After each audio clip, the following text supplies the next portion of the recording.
MEDEF en moins, le collectif au grand complet pour soutenir les grévistes d'EDF. Tous unis pour rejeter les propositions de la direction pour faire bloc aussi contre le plan d'austérité.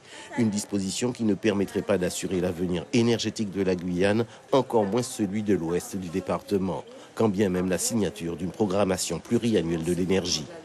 On s'est rendu compte lors de la visite de Mme Ségolène Royal qu'une version de la PPE avait été signée, une version de la PPE qui a été élaborée dans l'urgence, et on se rend compte que toutes les dispositions les plus importantes, y compris le doublement de la ligne jusqu'à Apatou, a été renvoyée à la révision de la PPE qui est à l'étude à l'heure actuelle et qui sortira en 2018 avec des recherches de financement à l'issue et donc une mise en œuvre encore plus tard.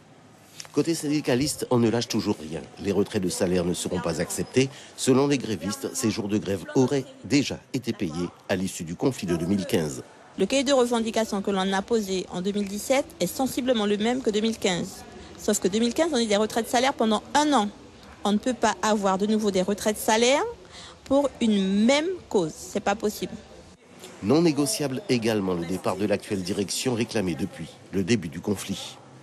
Il est compliqué d'avancer, de faire une entreprise avancer, la faire être prospère lorsqu'on a un directeur qui parle en termes de répression, qui parle en termes de violence et surtout qui ne reconnaît pas les compétences locales, qui gratifie uniquement les personnes qui viennent dans le pays. Sortir de l'impasse, la partie qui se joue actuellement après cette semaine de grève.